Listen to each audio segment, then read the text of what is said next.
What's up, Laker Nation, and welcome into episode 15 of the LakeShow Flow. I'm Gio with my co-host Joe. What's up, y'all?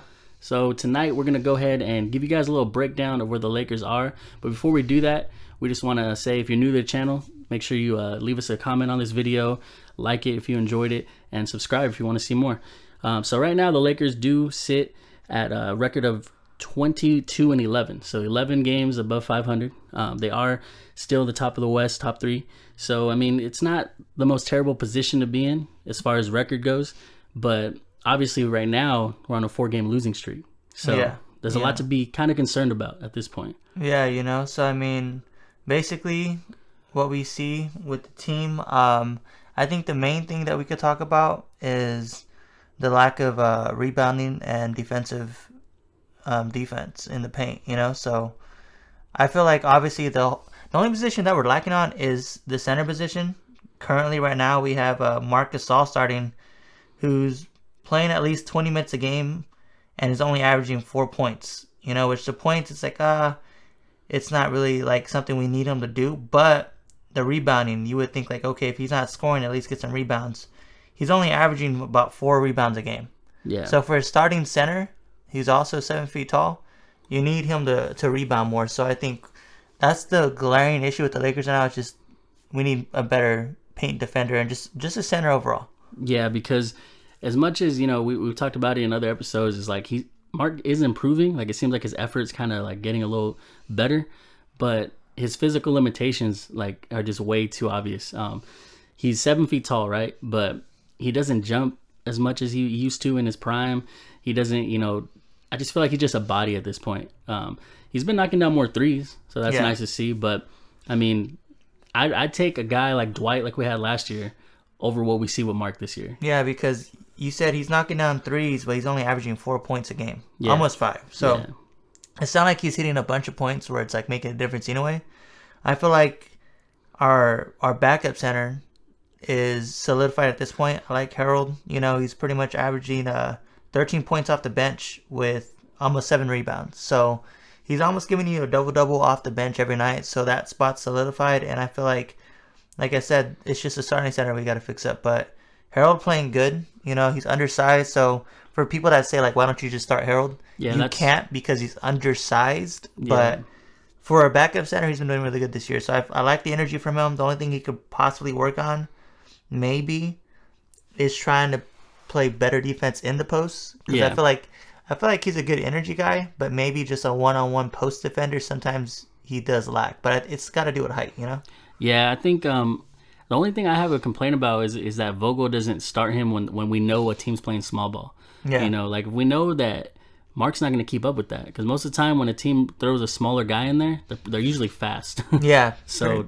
pretty much. And with Harold though, I mean, he does deserve more minutes overall too. I feel like he does average more minutes than Marc by like 4 minutes, but I think that should be even higher. Like he doesn't waste minutes out there. But if you look at it too, if you watch the games this year, Harold doesn't play the third quarter at all, like usually ever. Yeah. And those are usually like, I feel like the third quarter is so important in the basketball, especially if you're kind of down or if the game's tight. Like the third quarter sets the tone for the second half, I feel like. So I feel like he doesn't play valuable minutes. That's the only other critique I guess you could say is, and it's not even his fault. That's more Vogel's fault. But overall, the centers, I mean, like I said, Harold's doing good. And then if you look at our guard situation, KCP has pretty much, he plays around 26 minutes a game, and he averages around 9 points, which honestly, those 9 points I think got buffed from like his earlier starting season when he actually did good for like a few games, because I don't think he's averaging 9 points this year. If you look at probably all the games, I think since like that big game he had, he probably has hit 9 points a few times. Yeah, and then the game before the one we watched tonight, he had like a 21-point game. Yeah. So he has like these big games that inflate his stats, but he's not the same KCP that we saw down the stretch last year. So, I mean, I would trust that he can get it together. I wouldn't mind, if he was included in like a package. We'll get to more into trades later and stuff like that. But, I mean, unless he can get his stroke back that we saw last year in the playoffs, all that clutch shooting we had, then, I mean, he's kind of like a guy he's expendable at this point. Yeah, so at KCP, I mean, he is shooting around 42% from 3, but I feel like a lot of that percentage had to do with those like big games in the beginning. Yeah. He's obviously cooled down a whole lot. At one point, he was like number one in the league as far as 3-point percentage, you know. But I feel like with him, he doesn't get offense ran for him, so it's not his fault. But I feel like with him, the stroke, it's there. Like, he could hit a three. He's capable of it. I think he just needs to get himself in a better rhythm again. Maybe try to take some shots at practice, you know. But with this team, what they're asking him to do is basically be the 3-and-D guy. So, I mean, he needs to step it up, because if you look at his points overall, statistically, he's the worst starter when it comes to points. He's only averaging 9 points as far as starters. You know, I mean, actually, Marc Gasol is the worst starter when it comes to points, but he's only averaging 5 more points than Marc Gasol, which is not that much, you know? And I mean, I guess in the defense of some of these role players we're going to talk about, we have been missing AD. You know, he's been, you know, we've been without him. So I feel like we are kind of putting more pressure on some of these guys to step up. But I mean, at the end of the day, they're NBA players, you know, like they should be able to step up in these roles. Like, you know, Kuz is his, you know, as much as he does kind of struggle sometimes, he's a volume guy, but you can see that he's still putting in the work. He's still taking advantage of his extra minutes. So like with KCP, hopefully he gets his stroke going, but he only has about a month to convince Pelinka that he's gonna go back to that player that we were used to. Yeah, you know, because I mean, we did re-sign him. He has around $11 million a year, around there somewhere. So he has a pretty decent sized contract, you know. So to pay someone that much money and have him playing the way he is now, you know, I mean, like I said, part of it's not his fault either. It's not like he's getting all these opportunities. He's horrible. Sometimes he just doesn't get to shoot, but he definitely needs to be better, you know. And then you have the other guard. You got Schroeder, pretty much the starter. He hasn't played the last few games because of the coronavirus, but he's had a pretty good season, man. He's averaging around 14 points, and he's averaging around, I believe, 5 assists. So, I mean, he's doing good. He's good. The only thing that we can say about Schroeder, he needs to stay consistent. I feel like there's droughts where he just is not scoring. And the thing about those droughts is, like, it's not even that he's not shooting, you know, like sometimes he just won't even take the shots or take those drives to the rim that we want to see, because when he's on it, I feel like it opens up our offense a lot more. And I think we've missed it too with him being out. So so he needs to, you know, when he comes back, hopefully tomorrow, or not tomorrow, but Friday, hopefully he comes back strong and he's attacking and he's motivated again. I don't know exactly what happened. I think you said something about contact tracing, that he was around somebody that had he had a COVID situation. He was around someone with COVID, but with him, like you said, the only critique we could say about him is he needs to attack more, because at this point he's only shooting about 4 free throws a game, which for someone as fast as he is and someone as crafty as he is, he could use his speed and force people to foul him. So I think that's the only thing that he needs to work on, and obviously his 3-point shooting, because he's shooting around 31% right now, which is bad. Like 31%, almost 20 in the 20s. That's like almost like center's percentage, you know. So he definitely needs to work on his 3-point shooting. He does shoot around 3 shots a game for 3 points, and he makes 1. So it's not good for someone like him. He needs to be better at shooting. He does have his games where he goes kind of hot, but he needs to just be more consistent. I think that's the thing with Shooter, that you could say he just needs to be consistent. Yeah, and then moving on to we touched on Kuzma a little bit. He's averaging 11 points, 11.5 points a game. And his rebounds, though, six rebounds a game, which is right there with Trez. And he doesn't even start all the time. Yeah. So the thing with Kuzma that we've pretty much been saying all year, short off season, but a different player almost. You know, like he embraced, and I mean, he had to adapt to the coaching at the same time. So he pretty much created his own role almost. Like he decided, you know, with my minutes, I'm going to go get boards. I'm going to play defense. I'm going to get steals. I'm going to get blocks. Like, he does it pretty much all. He is a little streaky at shooting, but that's just what it is, you know? Like, he's not the efficient scorer, but... He's never going to be an efficient scorer. Like, that's just not who he is. He's more of a volume shooter. Yeah. Someone that's going to get hot some nights, and there's going to be other nights he's just not hitting as well. But the thing about Kuz that we love, that is different from last year, if he's not hitting a shot, he offers so many other things. He rebounds, he gets blocks, he gets steals, he makes some really good passes here and there, you know? So with Kuz, like I said, if the scoring isn't there, it's okay, because he's doing everything else well. The only thing that Kuz, I guess, like I said, can work on is consistency when it comes to offense, you know? And even free throws. There are some games where you see he struggles at free throw line, you know? Yeah. Part of that's like he doesn't get there very often, but he needs to knock down his free throws. And same thing as Trez we talked about earlier. I feel like third quarter minutes he does not play a lot of. Like, those are the valuable minutes, and I think Vogel needs to. I don't know what his rotations is sometimes, but I feel like Harold and Kuzma need to come out in the third quarters and start the third quarter, because I feel like their energy will set the tone for the rest of the game. You know? Yeah, and then so, like we said, with just better minutes for him, like we said before, it's the meaningful minutes we need to see him playing. Because it's one thing to start him, but then if you take him out in these like really high points of the game where we need production and we're not getting it. Like, you're playing Morris over him in the third quarter. It just doesn't make sense, So moving on to another young guy, THT. I love THT. He's one of my favorite players on the team to watch like develop and grow. He's obviously a little wild sometimes, a little reckless.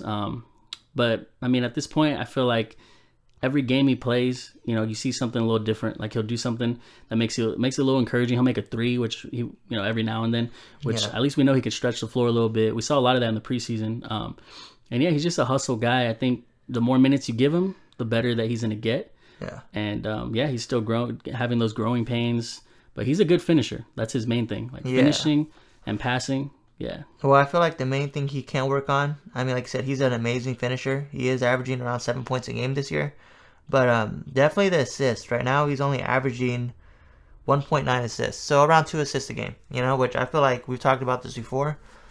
I feel like he's slowly learning when to attack and when to pretty much attack and pass out. Because I feel like he gets to the paint so easily that he could easily dump it off to Trez or kick it out for a three and set someone else up. So I think that's the next evolution in THT's game.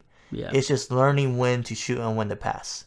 Yeah, because, I mean, he doesn't get consistent minutes throughout the game. Like, he is averaging 17 minutes per game, which, I mean, Wesley Matthews still averaging more than him, which we get upset about. I think Caruso deserves, to average more. He's at 19.6. But it's pretty much the only thing that screws him over is sometimes he will get a little wild and do a turnover, or he'll contest on a shot he shouldn't be contesting on, and then you can tell Vogel will pull him out for, like, a long stretch of the game. Then we won't see him till, like, garbage time. Yeah. So it's just those rookie, because I feel like he's still a rookie. Last year he was technically a rookie, but he didn't play with the actual team. He was on the South Bay. Yeah. So it's just like I said, this team pretty much needs to just get him acquainted more in the rotation, and I think he's only going to get better from there. Yeah, definitely. So moving on to Alex Caruso. This guy, I mean, we've loved him since pretty much we had him, since we started. First time we saw him. Yeah, I mean, it's just like, who's this balding, he used to have some hair. He used to, like, he didn't embrace the bald right away.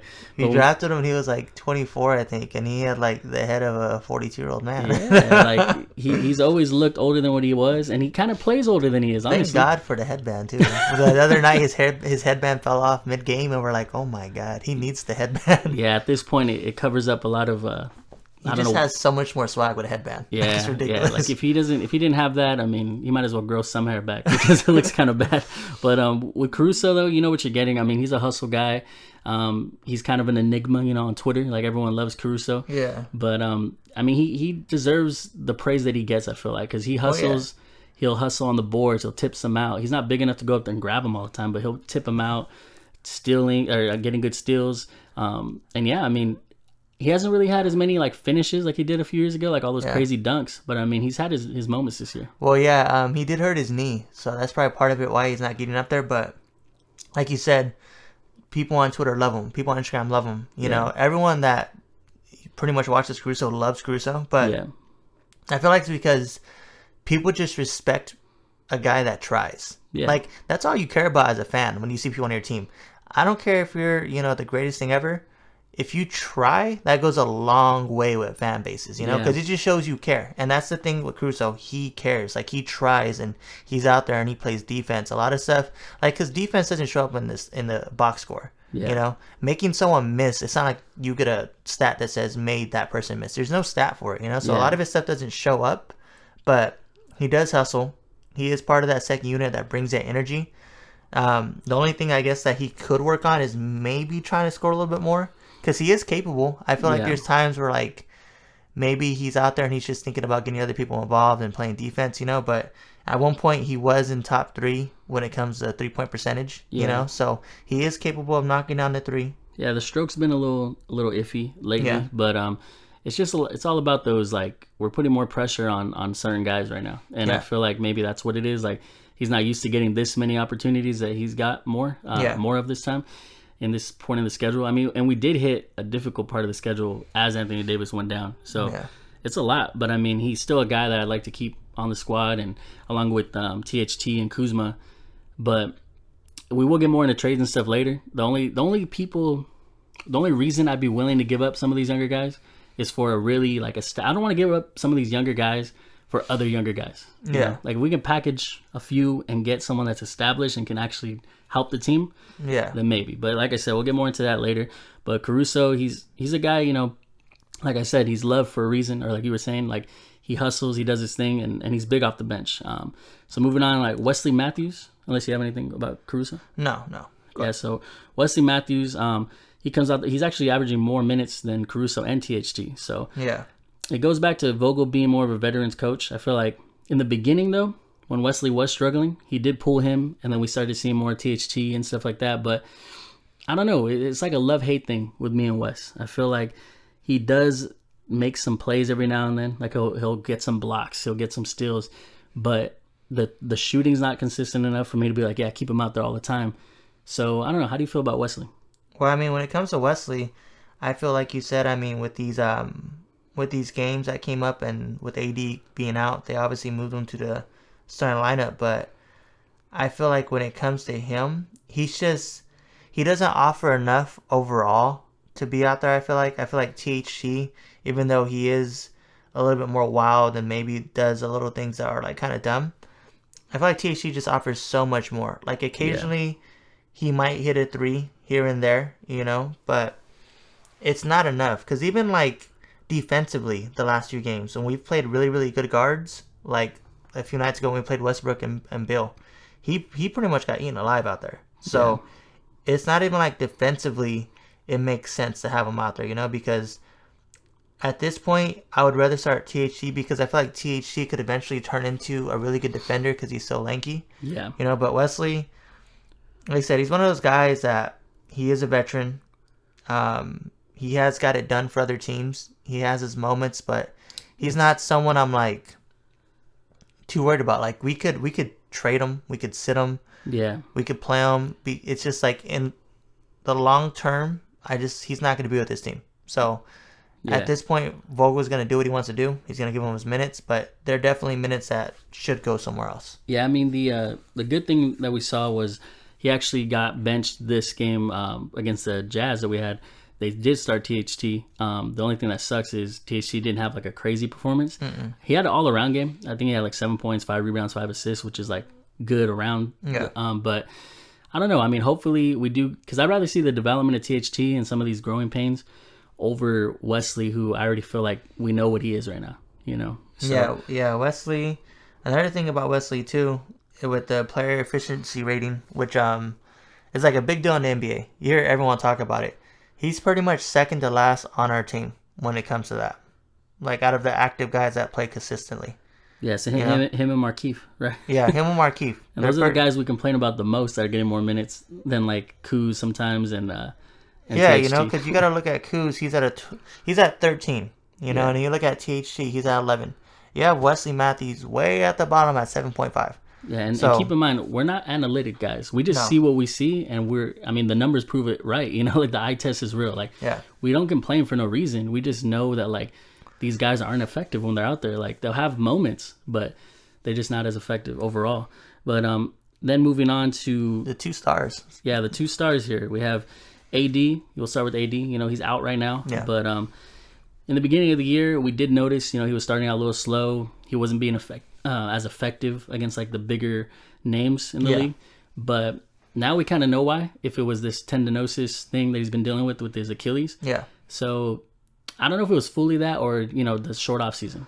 I think it was a combination of both with him. I mean, with him, he still is averaging around 23 points a game. And he's got around 8.5 rebounds. So nearly a double-double. I mean, and if he was dealing with the tendon issue with the Achilles, that's still pretty good numbers for a guy that's like not even 100%, you know? So I'm not too worried about AD. The only thing that AD possibly could work on, I guess, this year is free throws. That's his only knock this year. Yeah, it's like his free throw percentage has plummeted way down compared to like previous years. Yeah, so yeah, with AD, I think he was at like 80% plus last year, and then he went down to like 70. So he's at 71 as of right now. Yeah, and that's like, honestly, it's a team issue too, though. Yeah. Like we hardly have any like players that we play a lot over 80%. Like 2 players in the starting lineup, which are Schroeder and KCP. They're at Schroeder's at 82 and then KCP 87. There's no other starters that are in the 80s. So yeah, as a team we shoot 75%. Yeah, so that's not good. With AD, we depended on him with some clutch free throws. So we already know LeBron. I mean, we just saw it 2 games ago. He didn't even make a clutch, like, potential game winner. He's at 70%. Yeah, so his identity is established. But when we know AD can make 80% plus, I'm just hoping he, at least when even though he can't shoot right now, and I do a bunch of stuff because he's resting, I'm pretty sure he can work on free throws. Yeah, you just pretty much stand, So, I mean, hopefully he does have that mentality of, like, let me get in the gym and work, but...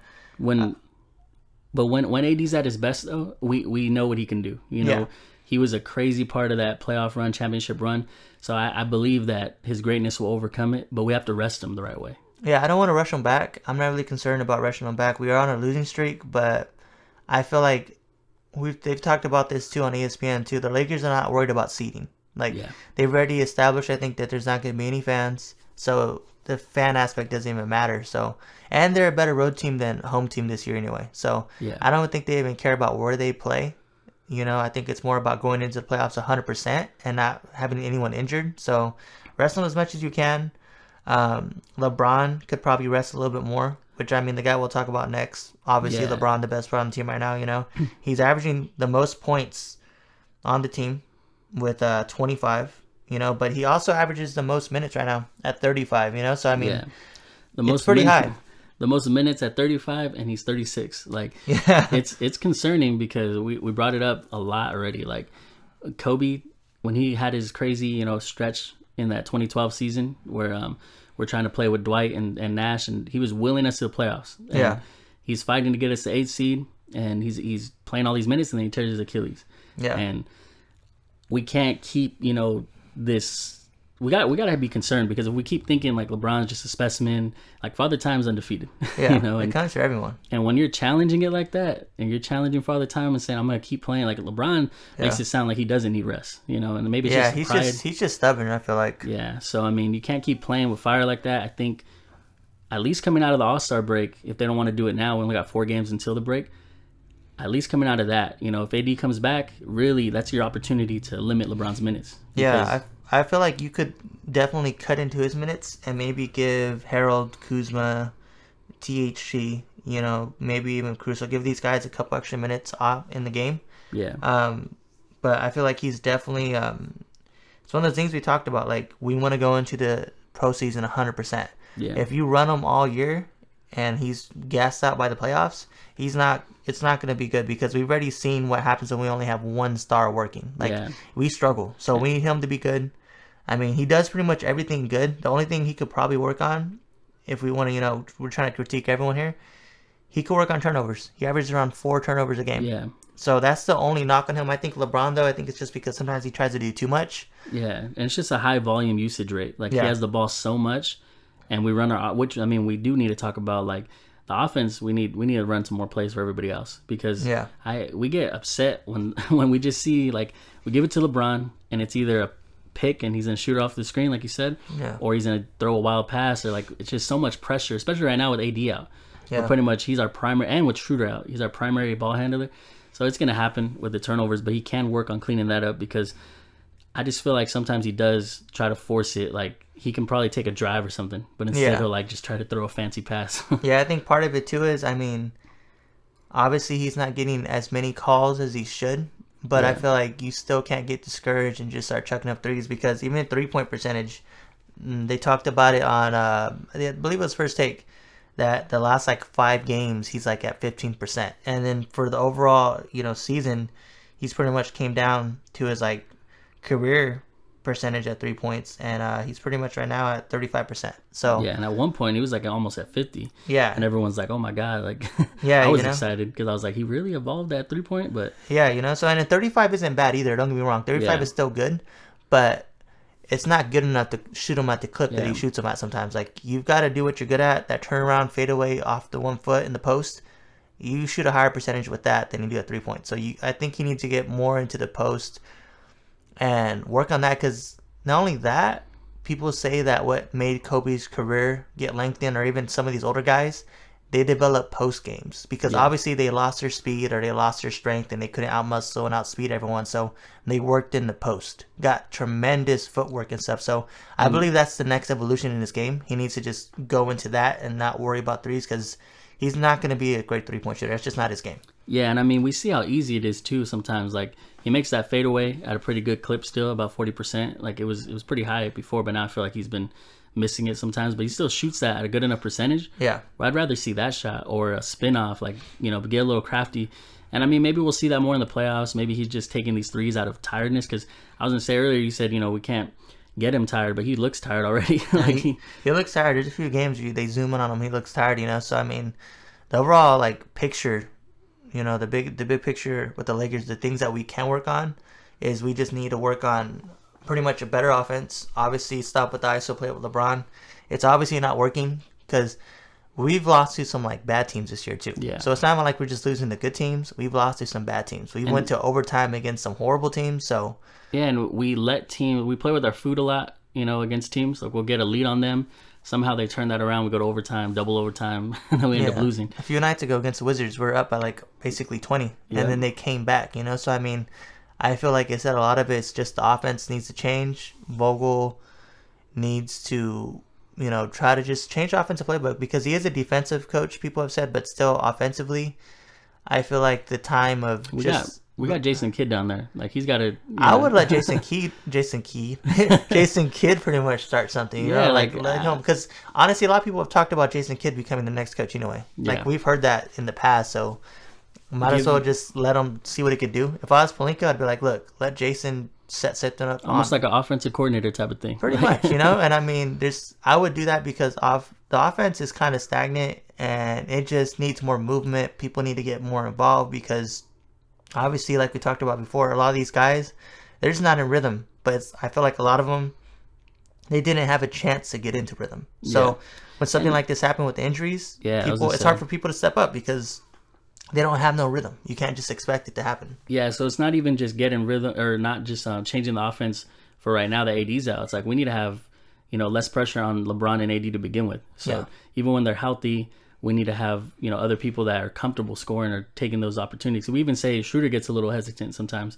So, I mean, we need that third guy. Sorry to cut you off there, but we need the third guy, because even at full strength, I feel like the Nets are slowly coming into their own. And I don't think LeBron and AD by themselves could beat the Nets. Yeah, when the Nets are cooking on all cylinders, and Kyrie, Harden, and KD are all hitting their shots. Yeah, you can't just expect LeBron and AD to take them out, because that's a lot to ask. It's scary, because when they're at their best, you get like 90 points out of those three. Just those three, and that's not even counting Harris that could go off at any moment. So you have all these bench guys too that went over there too, that pretty much are good role players. So we even let that dude they call TLC, that crazy Lawalu Cabarro. He could go off. Even he could go off. Yeah, they have Sham too, don't they? Yeah, they got Shamet, Landry Shamet. So they have players, So like I said, we need to create something, because like I said, obviously you won't see them till the finals, but we can't just do ISO, because not only that, all those players hit threes. Yeah. We cannot trade, because ultimately it's going to be trading twos or threes with them, because AD's not going to make as many threes as them. Yeah. LeBron's not going to make as many threes as them.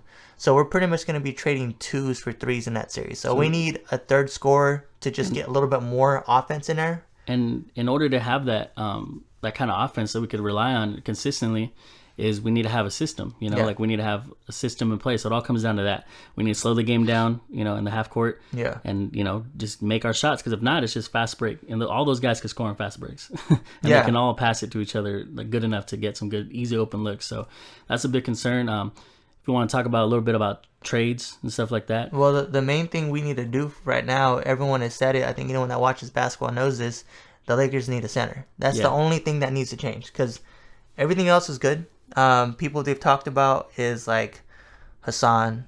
Obviously Drummond has been talked about. Let me ask you about Drummond real quick. Okay. So as it is right now, like it's so important right now for us to have a center, like a rim protector, and Drummond's that, right? Yeah. So would you be willing? Like, what would you be willing to actually, like, if we can trade for him? What would you be willing? Because it has to be a salary, right? So I know you're probably going to say no automatically, but Kuzma's contract is pretty big, you know, like big enough to where we can put him and a few people. I'm not saying I would do it, but would you do it since it's such a crazy need right now? No. No? I wouldn't do it because I think, honestly, in the long term, because Drummond's getting up to kind of an age right now, so it's a Band-Aid.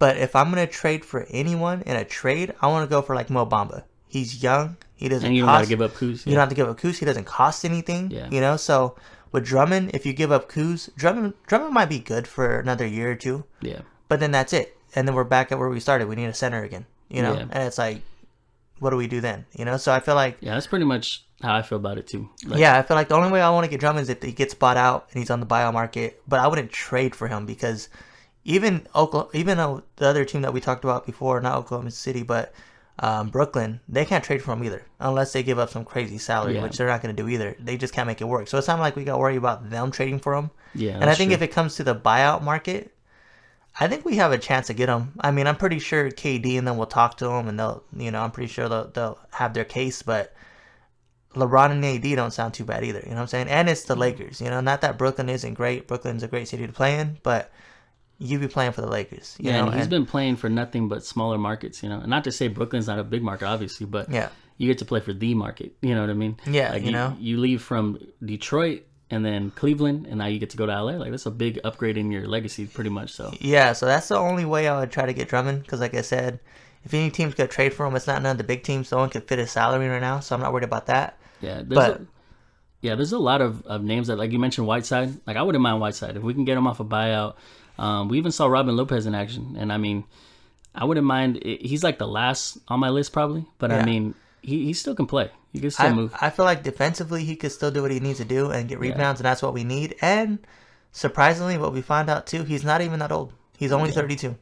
Yeah, so I mean, if he's still moving, you know, like the thing that encouraged me was like he takes those mismatches, and we don't see that from Mark. Like, he doesn't attack the mismatch enough. Like, you know, so Mark's more of a finesse passer type of center, but in his prime he was backing down people. He was shooting hooks and stuff. So we don't see that from him.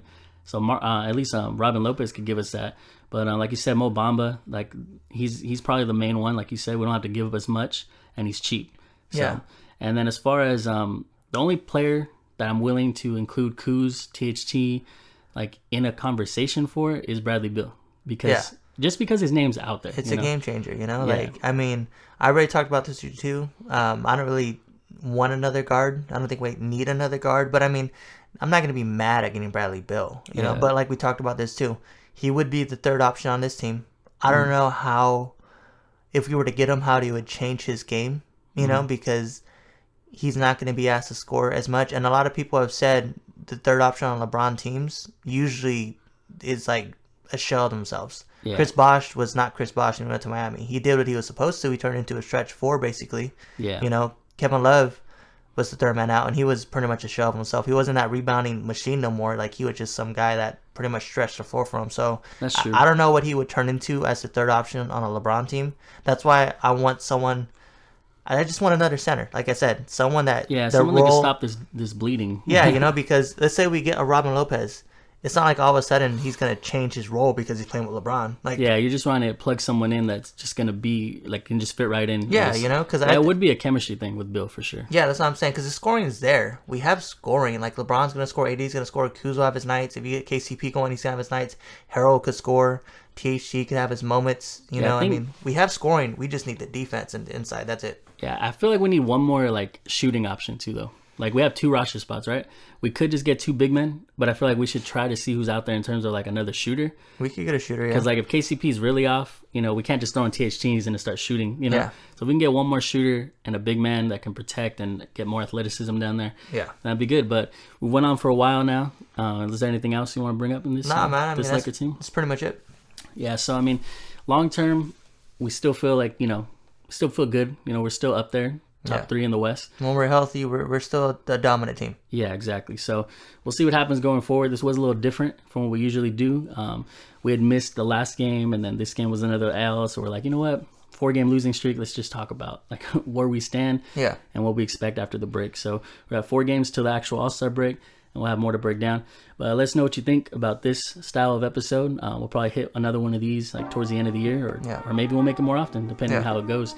But thank you guys for coming by. If you're new, subscribe, leave us a comment, like the video, share it. And then remember to follow us on Twitter at LakeShow Flow, and we'll see you guys next time. Be safe, Lake Nation.